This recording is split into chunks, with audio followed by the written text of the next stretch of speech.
luar biasa. Mungkin itu kata yang tepat untuk menggambarkan kuartal ketiga 2022 Pakuan Jati atau kode saham Pakuan, di mana labanya capai sebesar 1, bentar ini dalam rupiah, ribu, juta, miliar, triliun, 1,1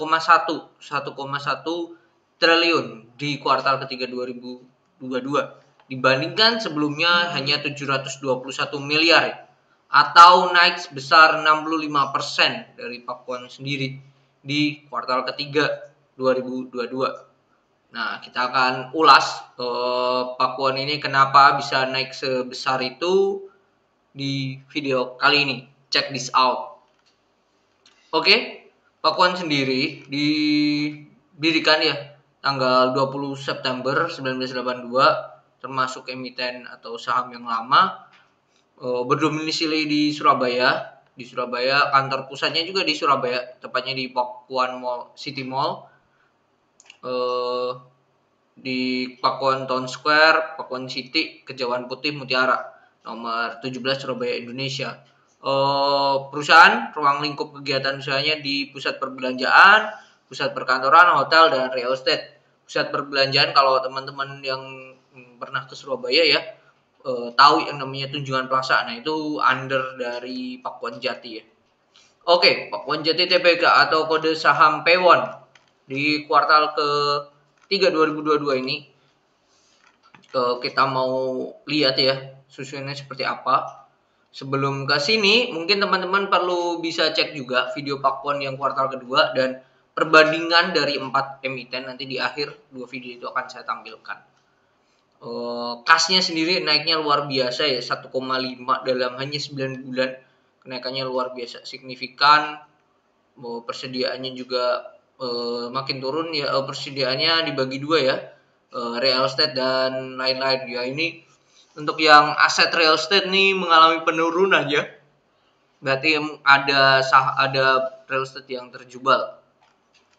Oke, liabilitasnya ini juga termasuk perusahaan properti ya. Kalau kita bandingkan empatnya, BSDE, Pakuan, Ciputra, dan SMRA, ini termasuk Pakuan ini termasuk hutang yang sangatlah rendah.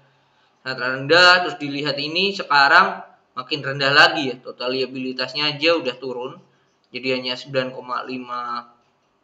triliun ya. Juta, miliar, 9,5 triliun. Nah, ini menarik ya, menarik banget. Bahkan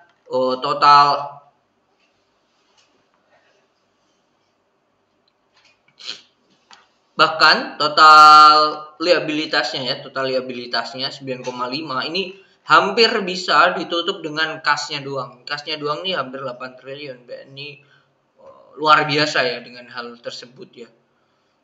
Sangat luar biasa perusahaan ini. Perusahaan dengan cash terbesar lah menurut saya di sektor properti ya.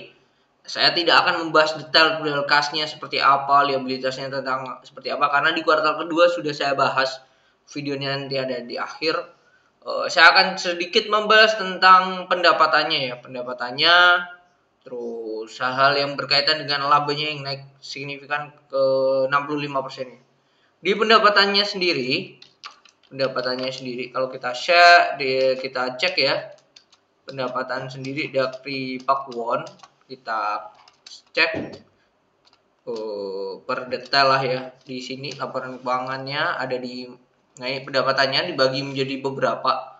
Ada pendapatan sewa ruangan, pendapatan apartemen servis, pendapatan jasa pemeliharaan, kondominium atau kantor, terus pendapatan hotel, pendapatan tanah dan bangunan, terus pendapatan usaha lainnya.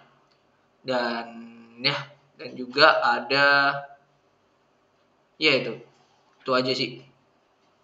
Tuh ada istilah namanya recurring income atau pendapatan berulang. Itu biasanya terjadi untuk hal-hal tertentu ya. Kalau contoh di properti ini ada di pendapatan jasa pemeliharaan. Nah, ini kan pasti ada pemeliharaan di apartemen atau ya perumahan ya yang dimiliki oleh si Pakuan. Ini jadi salah satu pendapatan juga. Kalau kita cek ya, pendapatan sewa ruangan ini naiknya sangat signifikan ya. hampir 100% kalau kita cek. 1127 dikurangi 644 dibagi 644 kali 100. 75% sendiri loh kenaikannya untuk di pendapatan sewa ruangan.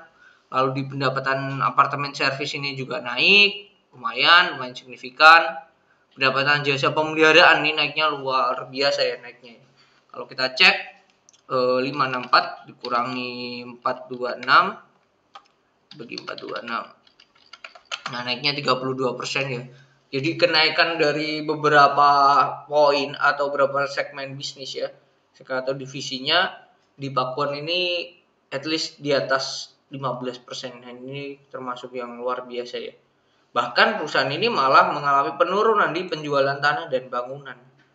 Malah turun ya, sebelumnya 700 miliar, sekarang hanya 500 miliar ya. 500 miliar.